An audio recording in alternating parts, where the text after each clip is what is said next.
Thanks, Marie-Louise. Thanks for having me. I think I have the shortest commute here, apart maybe from Panos, so like we're competing on that. And it's also the last paper today, so try to be easy here. So this is about accounting for wealth concentration in the US, and it's a joint work with Barish, who used to be at the University of Montreal, is in Cleveland now, so I got the pleasure of visiting Cleveland for some time. David, who was a PhD student of mine, and myself. And the question is very simple. Well, we will try to account for wealth concentration in the US, in particular at the top end of the distribution. And we've already seen in like one or two talks, in particular Raquel's talk and Vigard's talk, that there's a lot of concentration at the top. And both of you had some like methods for dealing with that in terms of modeling, and that's exactly what we're going to be looking at in this paper. Okay, so just to give you a number, this is more or less what we saw before. I'm going to show you some more details of the distribution later on. So a popular way of looking at concentration in distributions now is to look at these top 1% shares. So if you add up the wealth of the 1% wealthiest households or tax units in the US, that's about 35% of total wealth. And you can do that in different ways from different sources. It's like about in that ballpark. So it's only 1% of households, 35% of wealth. That's a lot of concentration. Right? And our question is going to be, well, like how come that this is so concentrated? And of course, we're not the first ones to look at that. The literature has proposed a variety of answers. And so this is going to be a quantitative paper where we're going to try and say, well, sort of empirically, which ones of these strategies that the literature has proposed are kind of more relevant. What should we be putting in our models? And I have good news for you guys. So we're going to conclude that like what you are using is the most important channel. Okay. So what are those stories? Well, so one story that we already saw are these super earners. And so the reference is this paper by Castañeda, Díaz, Jiménez, and Ríos Ruy. The idea is, how do you get a small group of households to have a lot of wealth? Well, one way to do that is to make them save a lot. In particular, if they already have high incomes and they save a lot, then you're going to get a wealth distribution that's more concentrated than the earnings distribution. Right? And so here they showed that you can calibrate earnings in a way so that you get that, right? And that worked out for you guys in your models too. Okay. So you can have these super earners. You have to incentivize them somehow to save a lot, but retirement, for example, is going to do the job, and that's one way of getting very concentrated wealth. But there are other ways too, and those are based more sort of on assets. So for example, it could be that different households have different returns on saving, right? So let's say some households invest in savings accounts, and others invest in the stock market. Well, the ones who invest in the stock market, their wealth is going to grow faster. They're going to become wealthier. Right? On top of that, they might actually save more. That's going to exacerbate that. Right? And there are some papers to do that. Like Raquel, your colleague Jess has a bunch of papers about that. Like people who like this mechanism, actually, they argue very aggressively that's the only thing that works. Like from a theoretical point of view, we're going to show that in a realistic setting, like that's actually not true. Okay. Then another thing that's important is bequests. You could have non-homothetic bequests. So you could have higher income households or wealthier households leaving larger bequests to their kids. That would lead to increasing wealth concentration. We're going to show also that bequests per se are kind of important because they can perpetuate wealth concentration that comes from other sources from one generation to the next. Okay. You could have preferences too. So you could have heterogeneous discount factors. That works very similar to differences in returns. Okay. And like, why do we care? Well, it has implications for our modeling. And it has implications also for when we do tax exercises and so on. So I think we want to know which of these theories should we use if we model an economy with highly concentrated wealth. So to criticize my own paper a little bit, I thought that like the super earner or Michael Jordan shock, that income process had been fairly criticized like recently by Bernardi and her co-authors in a 2020 JEA paper, showing that like if you look at actual income processes using tax returns, it doesn't really mimic the type of income process that you would have from the Castañeda paper. So are you going to get to that? I'm going to get to that in a bit more detail. So one thing is, so if you look at this paper, or they calibrate earnings to match wealth, okay, you may not want to do that. And in fact, the earnings distribution that they get has some features that are not so realistic. We're going to do it in a way that's consistent with like actual earnings dynamics. And if you look at Maria Christina's paper, also like the published version, it's a bit tricky because you don't really see how much earnings dispersion there is. in the working paper version, actually, they understate a lot the actual earnings dispersion. So I think really, I mean, they're simply missing the super earners in a way which maybe is a feature of the data, right, that they look at. I don't know why, despite the use of tax data, they are missing them, but the Gini that they report is missing them. So I have a bunch of exercises actually trying to look into these things, so I'm happy to look at more of those questions. So how do we do this? Right? So this is sort of a horse race paper. Right? So we're going to have a model which has 3 channels. It has the super earners, it has heterogeneous returns, and it has a non-homothetic bequest motive. So we're going to calibrate that model to US data, and then we can evaluate how important these channels are. Right? Now, what is special is that we're going to use the joint distribution of income, earnings, and net worth to look at the empirical relevance of each theory. So why does the joint distribution matter? Well, because these different theories actually have very different implications for what that joint distribution should look like. Okay, so imagine that households only differ in their return to saving. So then what you're going to get is that the households with high return, well, they're going to get wealthier, right? And you can derive that you get a Pareto distribution, and these households might hold very large shares of wealth depending on the details that you assume. Now, what's that income of these households going to look like? Well, wealthy households and high-income households in that economy are going to have a lot of capital income, right? Because their advantage stems from the saving process, right? So if this asset channel is important, like the slide is the wrong way around somehow, if this asset channel is important for wealth concentration, we should expect top income earners to have a lot of capital income in the data. Instead, if the earnings channel is important, it kind of makes sense that the top income earners should have a lot of labor income. Now, they're also going to have capital income because they save, right? But they should have a significant amount of labor income still. Are you only going to look at the US? In this paper, we only look at the US. Because I would have thought that, my understanding, maybe I'm wrong, is that those facts might be very different in some European countries than it is in the US. So there's some, yeah, there are interesting cross-country differences. So we've looked at like Canada, which is not that different. There are interesting differences in the US over time. Because it's like in the US, you have a very high very high income inequality, yeah. But it's coming from labor. Yeah. But in a lot of European countries, it's coming from capital. Yeah, so it's a lot of work to do this. I would have loved to do this for a bunch of countries. I don't think I'm gonna do it. There is a paper now that they just wrote by some people who use this Norwegian wealth data. And they find that in Norway, things are a little bit different. And I think basically the difference is, I'm going to show you that in the US, like we're basically in this situation here, that high-income households have a lot of labor income, right? Actually, much more than in the past, too. But I think you're right. This is not the case everywhere, right? So if you look at the wealthiest households in Norway, I think that's not the case. And so our results don't necessarily hold for all countries, right? This is for the US. Okay? So this is the intuition for why we look at the joint distribution, and in particular at the labor income share, right, to identify this. And like we could already see in your paper, right, and I have an older paper already where we had only the super earner channel, and you get actually the labor income share pretty much on top of the data. Now, if you look at some of the papers that have only the asset channel, they typically don't report the labor income share. And there might be a reason for that. Like sometimes you can back it out from the numbers they report, and often it's something like a third or so of what it is in the data. So often they're really off there. Okay, so what are we going to do? I'm going to show you some data. So I'm going to show you the labor income shares across the distribution for the US. So that's a key input for our identification. And then I'm also going to show you some, I don't think anybody has done that, some evidence on returns across income and wealth groups in the US. Okay. And then we're going to use that data in a life cycle model, like very similar to the ones we had here, to calibrate that to the US, and then we can measure the importance of these different channels. Okay, that's the idea. What do we find? So I already said it. If we concentrate on the top 1% wealth share, well, it's really earnings concentration that matters most for that. If I remove the super earners, the top 1% wealth share, which was like 35% or so, falls by about half. Right? That's huge. Asset returns don't matter so much for the top 1%, but if you go really far out into the tail, they matter. Okay, so for example, for the top 0.1%, asset returns matter to some kind of like measurable degree.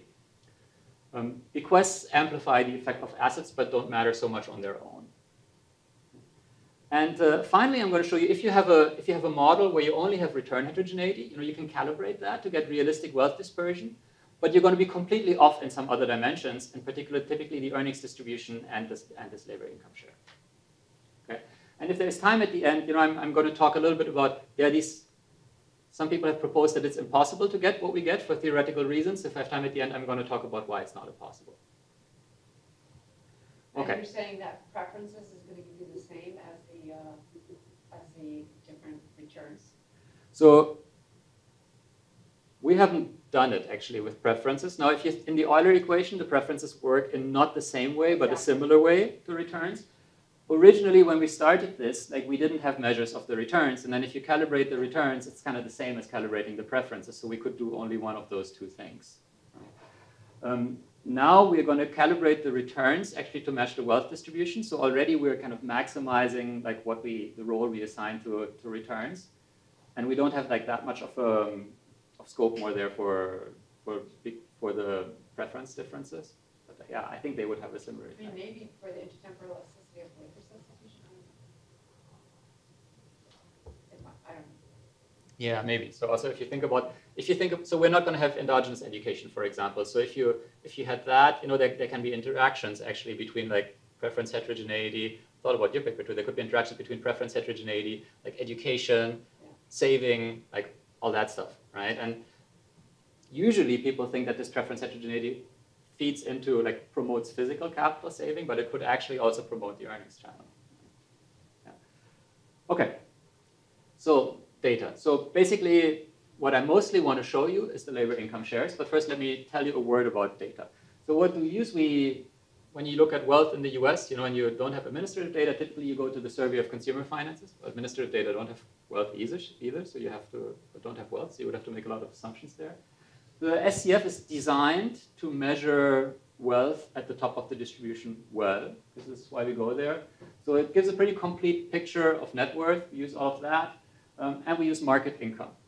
So what's market income? Wages and salaries, business income, interest and dividend income, and capital gains. In the model, there is going to be social security and transfers, but when I show you stuff from the data, we're not going to include those in income because it's not market income. There's something a little bit tricky about businesses, right? So you have to take a stand on that. So in a way, what we want to do here, right, is say, well, is this wealth concentration that we see due to heterogeneity in labor income or in capital income? There are a lot of people, in particular at the top of the distribution, who have business income, and that's a combination of labor income and capital income. Right?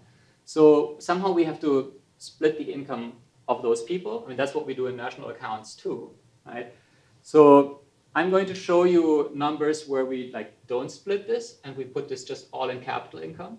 I think conceptually that's wrong. We should be splitting it.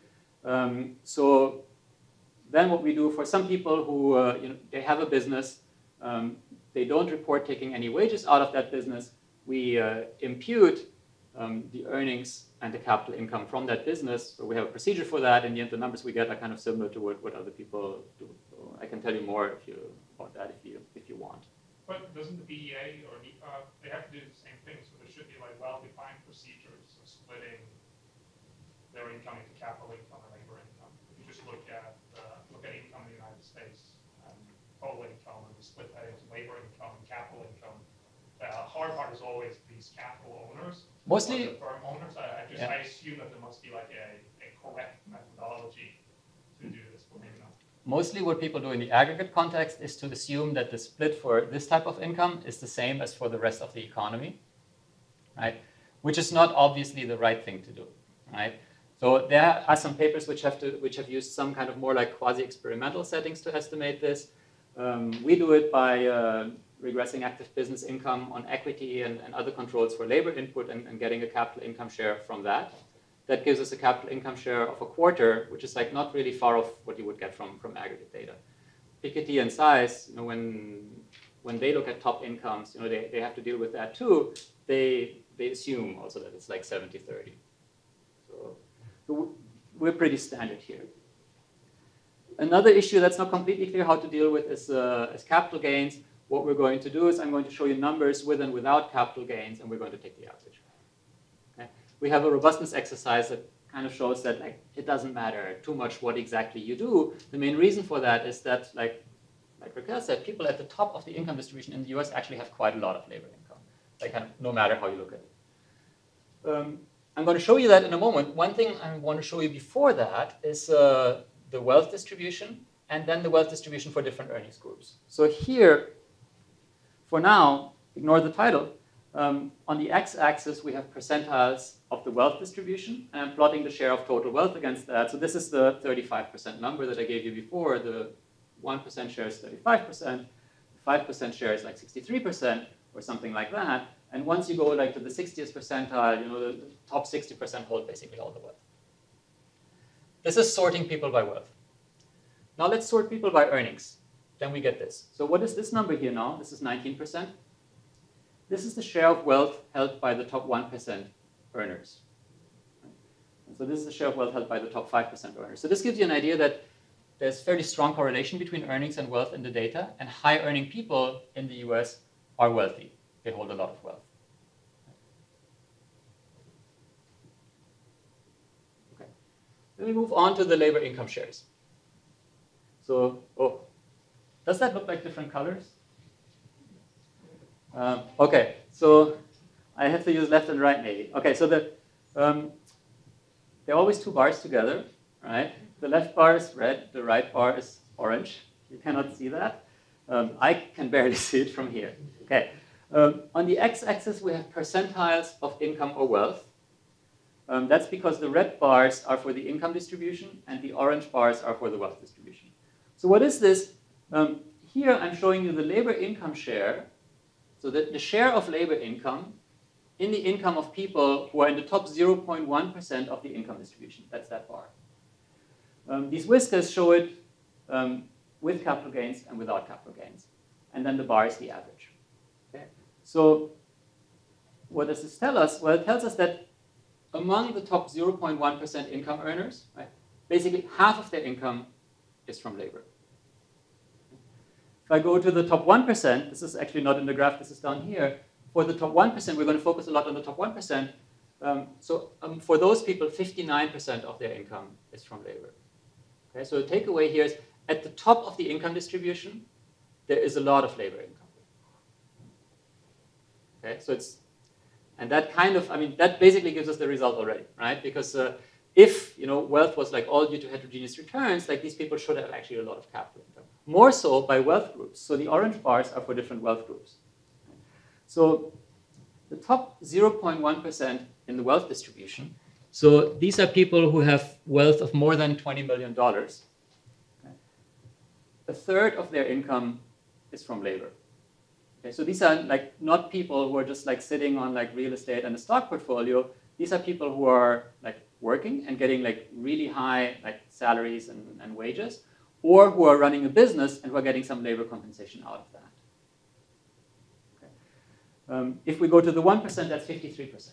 Okay, so in the top 1% of the wealth distribution, more than half of income is from labor. Okay, so these guys are not only having capital income. Just where's this data coming from? This is from the SCF. But actually, like if you go to the IRS, it's kind of similar. Let's say you go to the, like this is from Piketty's and Size's work. There they report like wage. I think I can click this.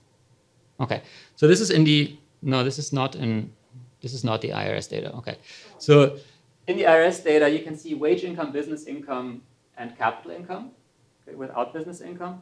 And for the top 1%, only the wage component is already 53%. And if you add to that like a share of the business component, you actually end up higher than the 59%. Right? So it's kind of similar across sources. I think this is basically, once you look at these kinds of data, this is actually quite clear. But it's that a lot of people are not aware of these patterns, I think. And you have them in your paper. Okay, so one more thing I want to show you in terms of data are the rates of return for different groups. So we didn't compute them at first because, you know, we thought, I think like everybody else, that in US data, you know, there's no way of getting rates of return because the SCF is not a panel. Right? And we have information on rates of return and how they vary across households from Norway and from Sweden, But we don't necessarily want to use that in the paper for the US because like those countries are very different. Right? So it turns out that actually you can compute at the group level average returns. How do you do that? So this is the definition of the labor income share for some group P. So it's earnings divided by earnings and capital income. Capital income is the return that the group earns times the wealth of the group. Right? That's just the definition. Now, if I take the ratio of that for two groups, I get this. So P is the group that I'm interested in, 0 is a reference group. And then if I move things around a little bit, I can actually compute relative average returns at the group level. And they're a function of these things. So they're a function of relative earnings of the group, relative wealth, and the labor income shares. In a way, is there a question? In a way, we could even go back to here actually and see. So we saw in the data that, and I didn't stress that very much actually, but we saw that higher income groups and higher wealth groups have lower labor income shares, right? That's very clear. I didn't stress that much, I just stressed that they're high. How can you have a lower labor income share? Well, you can be very wealthy, maybe I should say here. If you're very wealthy relative to another group, you're going to have a higher labor income share. Sorry, a lower labor income share. Or if you earn higher returns, you're going to have a lower labor income share. Right? And so what this equation basically does, well, it tells us, which relative returns are implied by the different earnings levels, wealth levels, and labor income shares of these groups. So we can observe everything on the right-hand side, so we can back out the left-hand side. Okay, let me show you those numbers. The formula gives us relative numbers. What I'm going to do is, in the model, we have some average return. That's going to be 3.9%. So I'm just going to give every group some actual return so that the average return is 3.9%, and we have these relative returns just so you can see actual numbers. So first, actually, let me start on the right with the, I guess they're black, with the black bars. So on the right, we have different wealth groups. So this is the top 0.1%, 1%, bottom 90%. And if you sit in the back, you could be forgiven for thinking that they all earn the same return, right? It's not exactly true. So the top group earns like 1 percentage point more than the bottom group. So there is a gradient, but it's not very strong. Why is that? Well, basically, is that these people are so much wealthier at the top, right, that alone actually explains their lower labor income shares. You don't need much of a return difference on top of that, right? This is simple accounting from the SCF data. If we go to income groups, it's a little bit different. So top income groups are not that much wealthier than lower income groups. So we know that income is concentrated, but not as much as wealth. So then to explain their lower income shares, we do need some differences in returns. And so what we find is that actually the returns of the top groups are significantly higher than the returns of bottom groups. Okay? So we find higher returns for top income groups, quite a strong gradient there, but not that much by wealth. Panos. So I'm missing something because over time, let's say for example that they start with low levels of wealth, over time, because these are muscles, you could end up there with very high rates of return and end up with very high income, very high levels of wealth that have accumulated over the last cycle. And then with this accounting, you can back out a low rate of return, even though it's not true, right? Okay, so you're saying yeah, so over 10 years, if they have like an order of magnitude higher return, and a realistic example, and this helps accumulate a very high level of wealth. What you see here, you can use this identity to back out what is the closest correlation return, but it can be either or. Right? I mean, I cannot see here what your returns were in the past. Yeah. Right? I can see which returns are consistent with your current income composition, and there is a certain stationarity assumption baked in here, right? But yeah, I can see what's consistent with your current income composition. But so it could be, that you're a house. Yeah, it could be that you're a household who has like really high returns when you're poor, and then as you get wealthy eventually, right? But if you're still, once you're wealthy, I am going to observe your labor income share, right? And that's going to tell me something about your return. It's synthetic rates of returns, right? So I don't think you should do this at the you could, but I don't think you should do this at the household level necessarily. Although like some people who have looked at returns in the US actually do similar stuff at the household level, it's a bit more heroic. I think for the group level, it seems more reasonable. You don't want to correct for age at all. I mean, what do you have in I mind? don't know that that one has to. It's just, Hmm? I don't know that one has to. Thank you. Yeah, so we haven't done it. It could be interesting, right? It might be an interesting thing to do in terms of thinking about it. Yeah, we've. But maybe it's heroic enough just to match these things at all. I mean, we're going to have a life cycle model. We definitely don't want to match these things by age in the life cycle model. Yeah. But like, Yeah. but in the data, it might be interesting to look Yeah. at this by age actually. So we are. Yeah. We're revising this now, but like I think so we learned now. I think that we can actually learn a lot about returns in the SCF data. There's some other stuff that you can do that we can talk about, and we're going to work more on those returns. So I think we should look at the age dimension, but we haven't done it yet. I'm looking at it, so what you're going to do is you're going to run exactly the same basically equation in your model, I'm assuming. You're going to allow for some return heterogeneity, and then you're going to see, and you're going to compute that ratio additional on your income, weighted average income, percentile, etc., and see if it lines up. Is that what you're going to do? Yes. So one of the things that we're going to target is the and so we're going to compute it that way, is the returns of the top 0.1% and the top 1% relative to the bottom 90%. Yeah.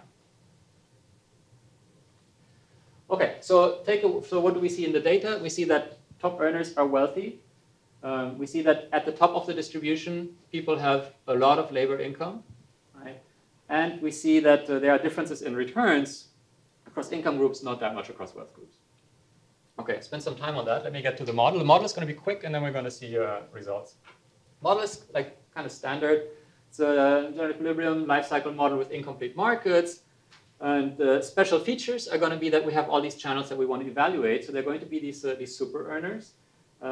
There's going to be heterogeneous. They're going to be heterogeneous returns, and they're going to be risky, and they're going to be non-homothetic bequests, and there's sort of a realistic fiscal system. People are going to live from 20 to 100. Period is our people live more slowly. One period is 5 years. There's age-dependent survival rates. We're going to force everybody to retire at 65. People will like consuming and leaving bequests. They will choose to work, how much to work, and all the rest is kind of standard. So let me just show you the equation.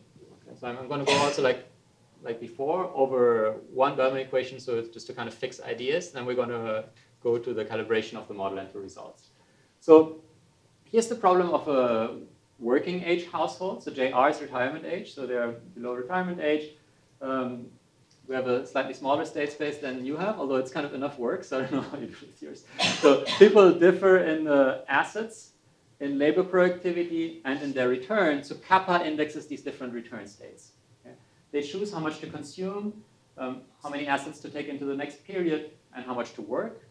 So they like consumption in the standard way. They dislike working in the standard way. And then there's the usual expected utility.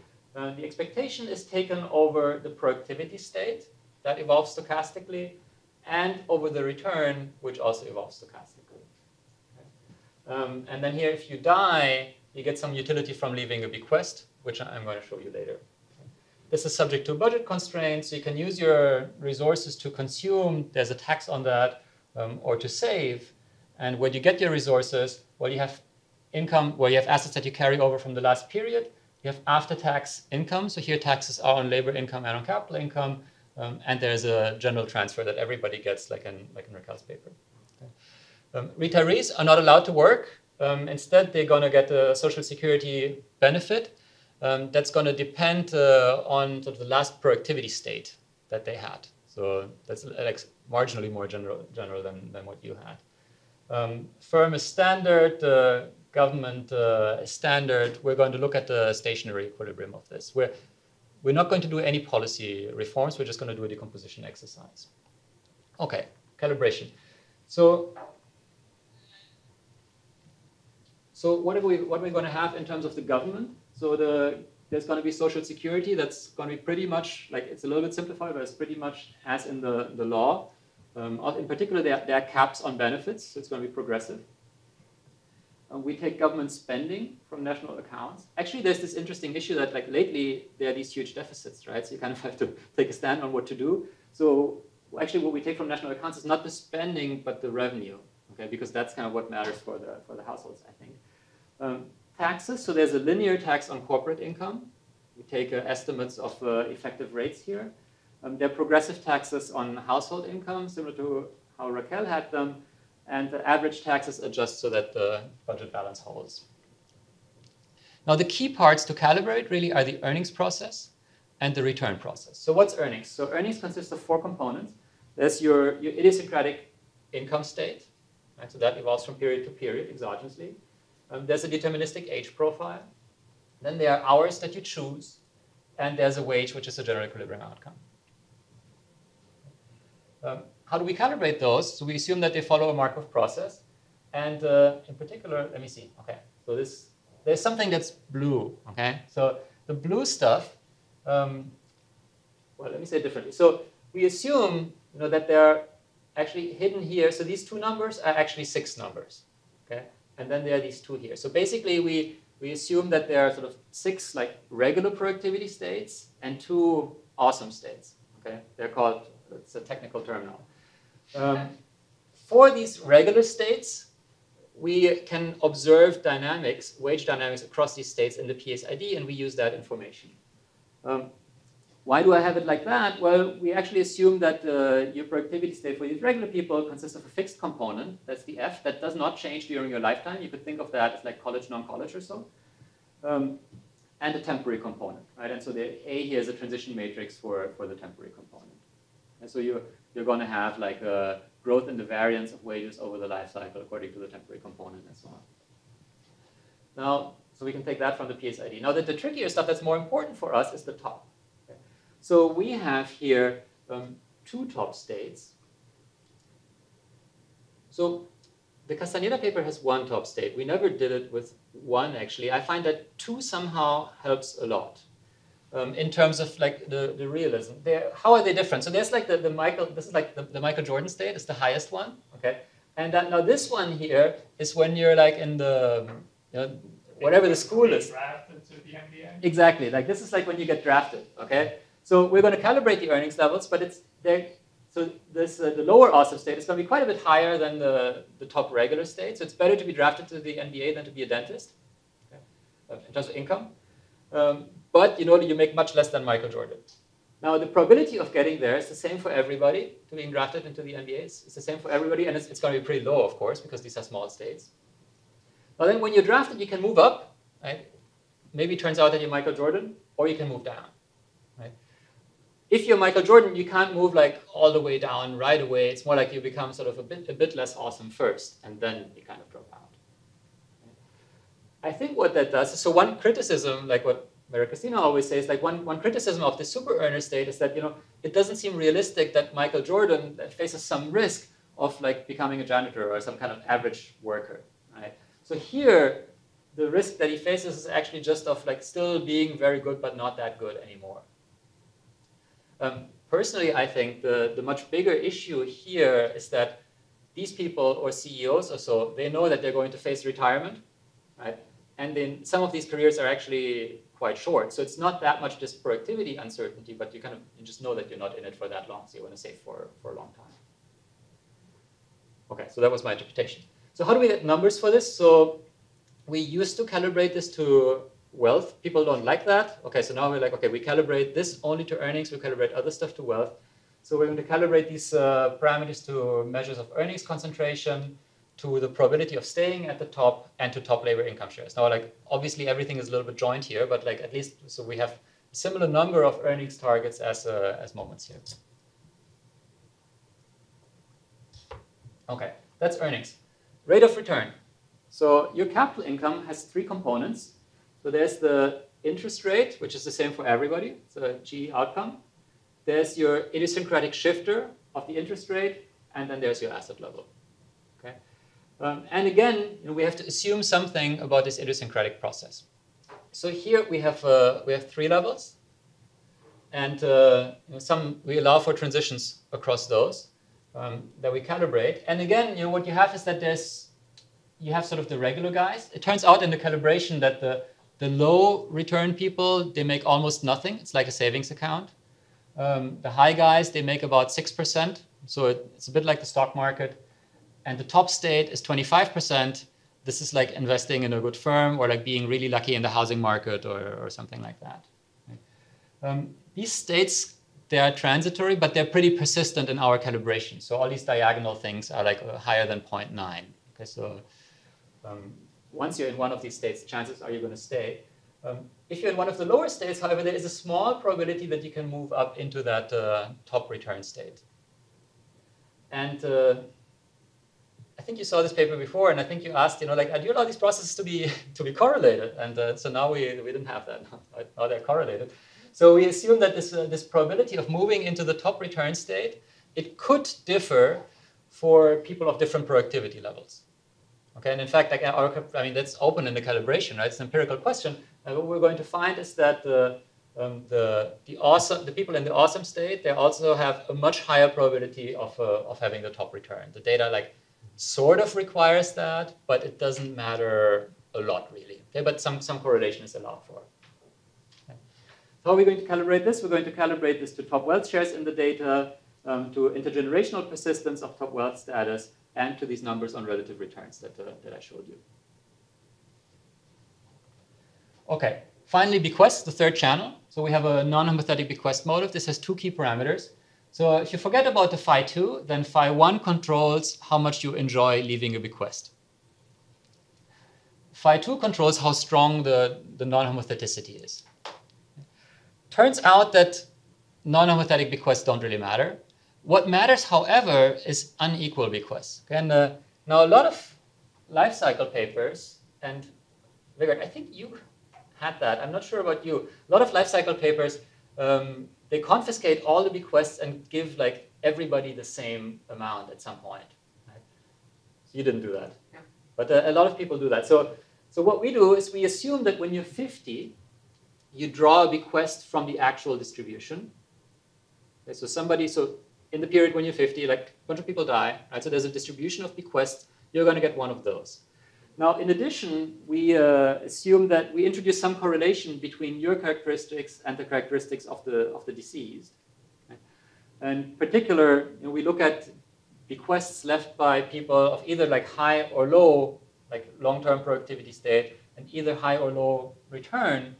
And so there's some probability that so the distribution that you draw from is a mixture of those, and the weights depend on who you are. So we calibrate those. But so, for example, if you're a high productivity person with a high return, what's going to happen is that, well, you're going to be much more likely to get a bequest from somebody else who also was high productivity and had a high return. And of course, that means that bequests are going to kind of perpetuate wealth inequality in this economy. I'm not sure, I don't think we invented this, but there are not a lot of people who do it like that. Okay, so we target that stuff. We can look at some non-targeted moments. We can look at other aspects of the joint distribution of income, earnings, and wealth. And we could look at some life cycle patterns, right? Because the only thing that we targeted in terms of the life cycle is wage growth with the life cycle, nothing else. Okay, so let me run you quickly through some fits and then come to the exercises. So here, these are the marginal distributions of wealth, earnings, and income that come out of the model. And so don't forget that a lot of this is targeted, right? But just to show you, we replicate, well, here's the 1%. The top 1%, wealth share of 35%, earnings concentration, also the top 0.1% and the top 0.1% earnings, right? So unlike in the original Castaneda thing, we don't overstate top earnings because we target the data number, and of course we hit it. Labor income shares. So here, these are the numbers I showed you before that from the data: 49% for the top 0.1%, 59% for the top 1%. We target those. We're really close to those, of course. What does the transition matrix look like for returns? So I told you already about these returns. So we have really high weight on the diagonal. What's the probability of moving into the top return state? It's really small, 0.025%.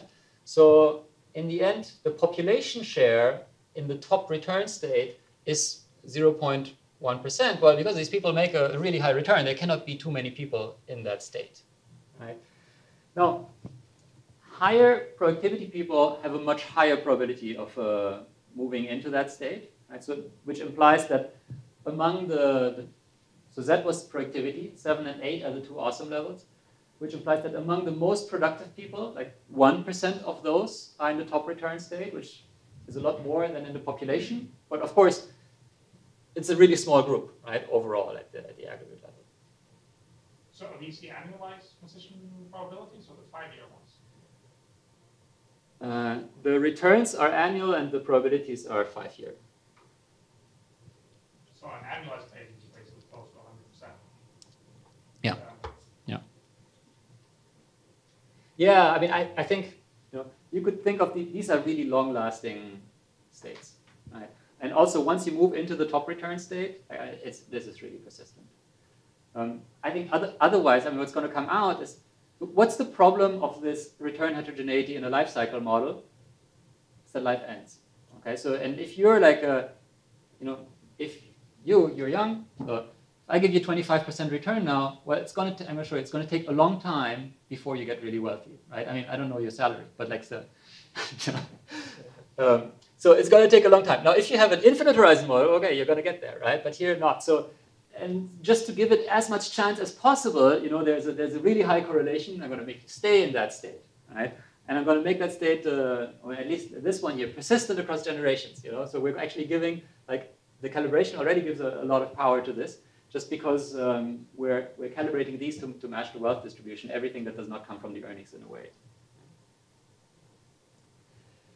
Okay, rates of return. Well, this is from the data, so these are the targets, and this is the model, so we're close to those. Let me actually skip that. Let me show you this one. So I showed you before now somehow the plot looks different. So I showed you before wealth by earnings. This is again wealth by earnings. Okay, and I showed you that the wealth of the 1%, top 1% earners is 19% of the total. So that's over here. Okay, the triangle is the model, and kind of what's behind the triangle is the data. So in the top of the distribution, right, we're really close to the joint distribution of earnings, income, and wealth.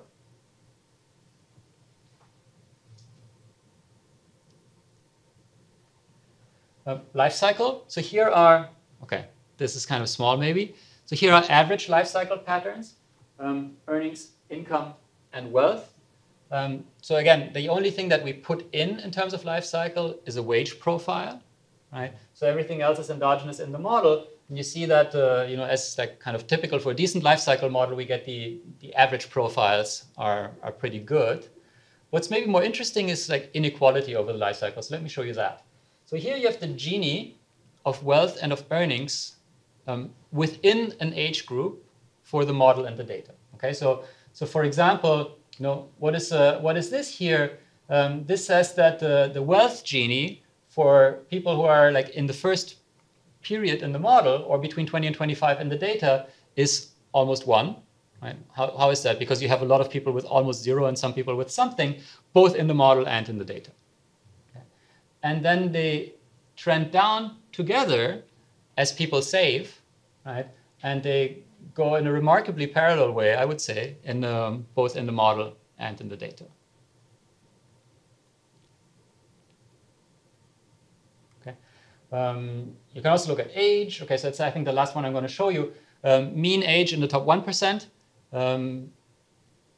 Because I think somebody wrote that, in Castaneda's paper, all the people who are in the top 1%, they're like 1,000 years old. Not true here, okay? So mean age in the top 1% income group, in the data 55, in the model 56 by wealth too, okay? So I'm kind of surprised like the model does really well. Okay, so then what do we do with it? So our question was, well, which one out of these channels that we built in is behind this high level of wealth concentration that we see in the data. So what we're going to do is we're going to switch off these different channels. And I'm going to show you the results in terms of a picture. So the left picture is for the top 1% wealth share, and let me explain a bit. So in the benchmark, there are three channels, right? There's the bequests, top earners, and asset returns.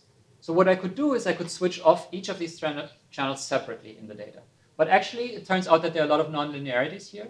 So what you can do is you can switch off each of these channels in 4 situations, in the benchmark or in some other situations where some other channels are already missing. Okay? So what we do is for each of these channels, we compute these 4 like marginal effects, you could call them. Okay? And what I'm showing you here is the highest marginal effect of bequests, the lowest marginal effect of bequests, and the average. And what's on the x-axis, well, is how much of the top 1% wealth share in the benchmark they explain.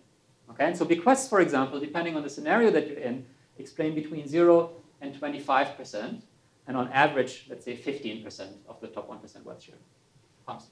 If I read the graph correctly, I think the bequests in the model are much lower than the data one. Because at the end of life, the saving profile is higher in the data. Yeah, so, okay, let me comment on that. So here, so we have this typical issue that you get in life cycle models that people dissave a lot at the end of life because we don't have like medical expenditure. However, this is like after age 85, okay? And most people actually don't die there. And in fact, we calibrate sort of how important bequests are overall. So yeah, so that's not a problem. I think another concern there is just selection in terms of mortality, because you have, everybody has the same age-specific mortality risk. Yeah. But we know that wealthier people are on average going to live longer, so that group gets more and more selected. So the fact that it also gets flatter and flatter, these people don't necessarily expect to die next year. They might still be having a much higher, remaining life expectancy compared to low wealth individuals. That's true. We don't have that, but that's an interesting issue. Yeah. So.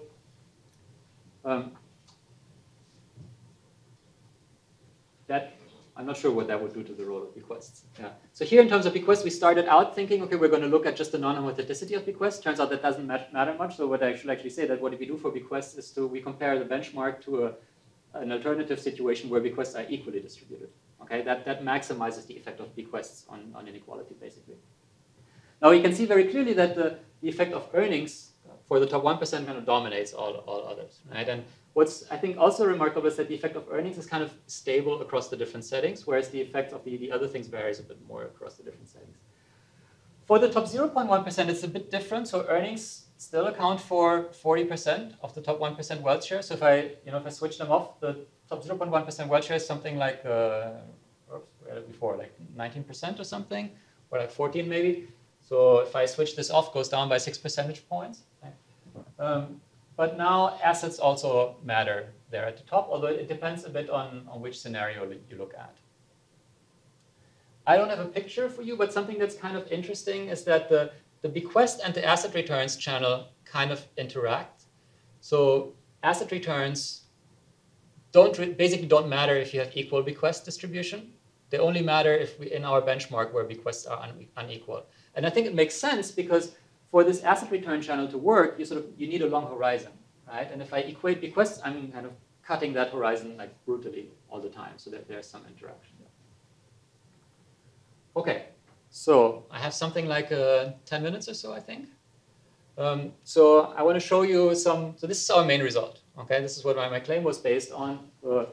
It's really top earnings that account for the bulk of wealth concentration in the data, right? And if I remove those, the top 1% wealth share goes down from 35% to like 18% or something like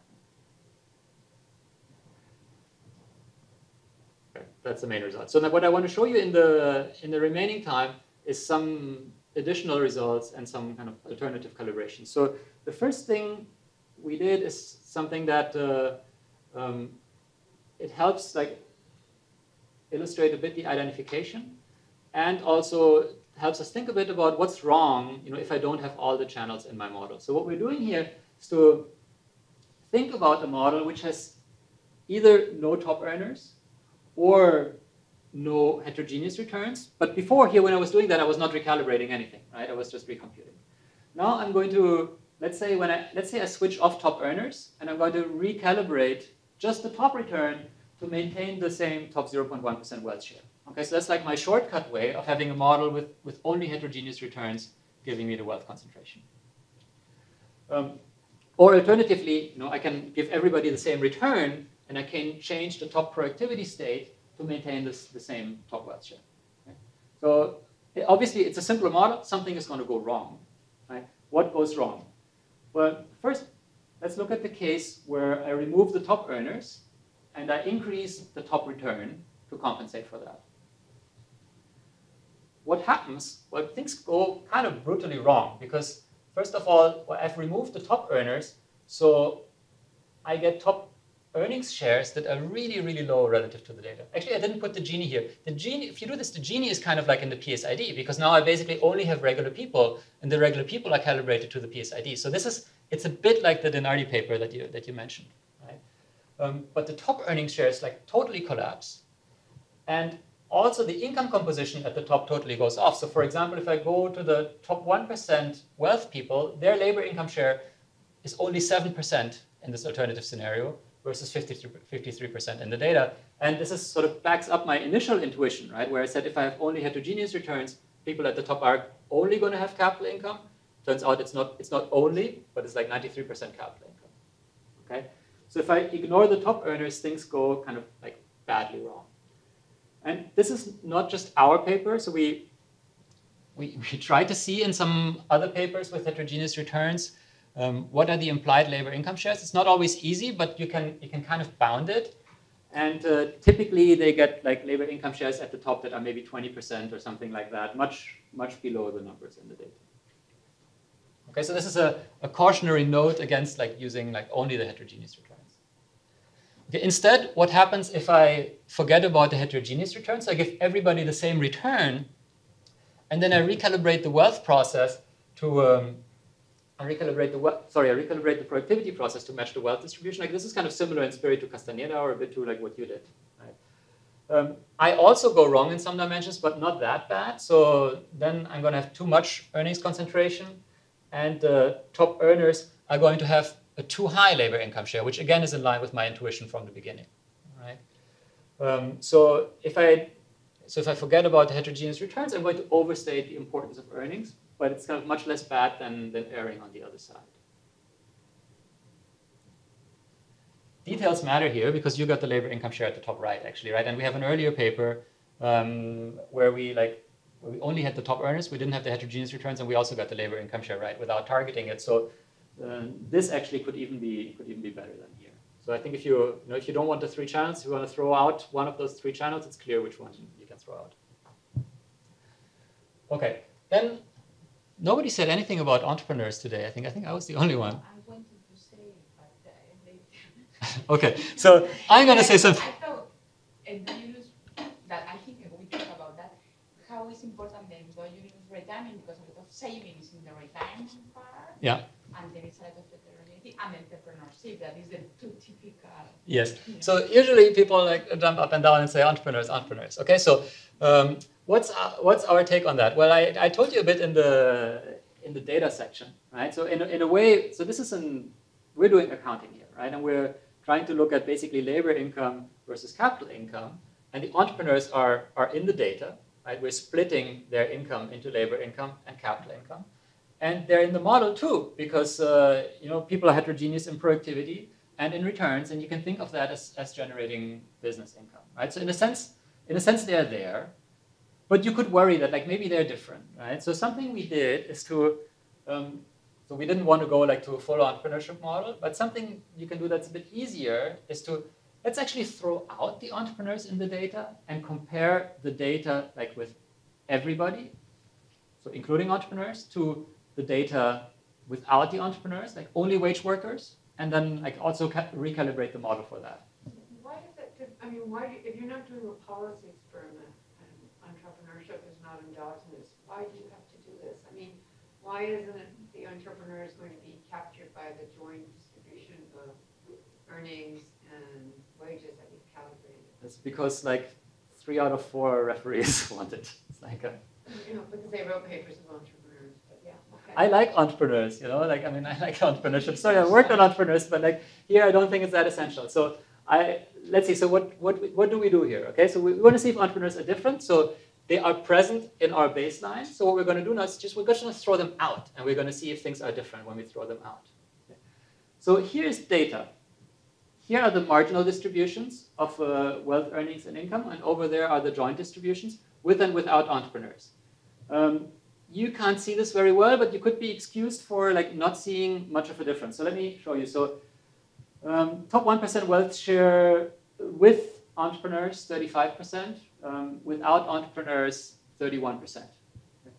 Top 1% earnings share, like with entrepreneurs, 17%. Without entrepreneurs, like 16%. Okay. So turns out, I didn't actually know this. This was interesting. That if you kick, so entrepreneurs are very present at the top of the distribution, right? But if you kick them out, among the remaining people, there's actually still humongous concentration, right? Which is not really surprising because we know about like CEOs, people in finance, and so on, right? And those people get wages and salaries.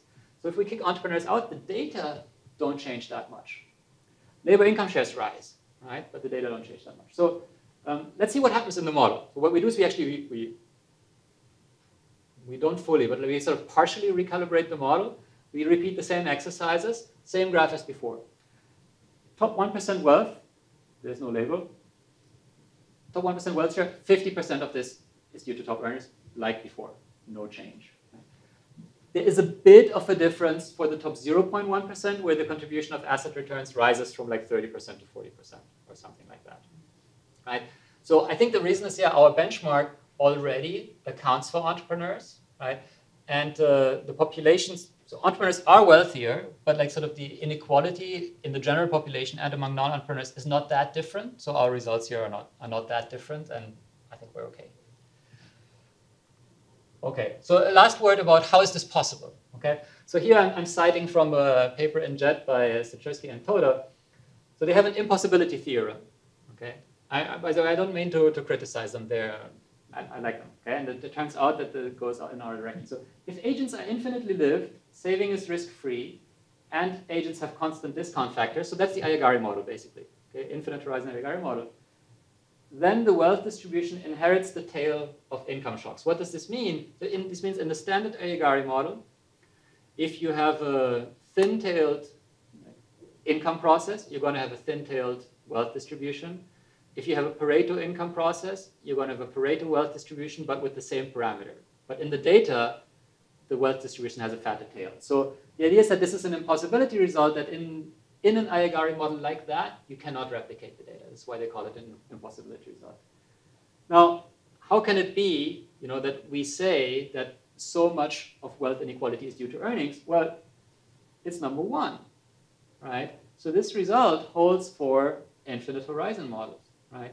But we're looking at the life cycle model, and the world is different in life cycle models. And there are theoretical reasons for that I'm not going to go into further in the interest of time. Right? And I should say that they say that, okay? They say that in their paper. But what people remember is this part, is the impossibility, okay? So the impossibility does not apply to our setting, does not apply to your settings either.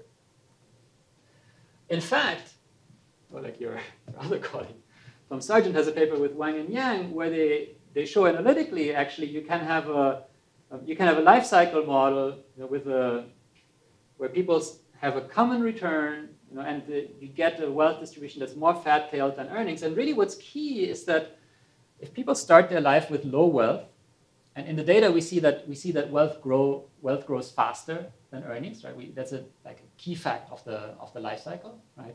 To get that in a model, you need high enough returns, and those returns are going to imply that you can get a fat-tailed wealth distribution. So there's sort of also, not only the negative result doesn't apply to us, but we're also sort of on the good side of the positive result.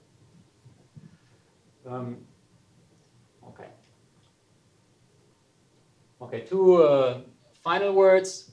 So this is maybe interesting for students to think about this. So this also implies, it matters, for example, what the assets are at the beginning of life, and this is why I was interested in your transfers, right?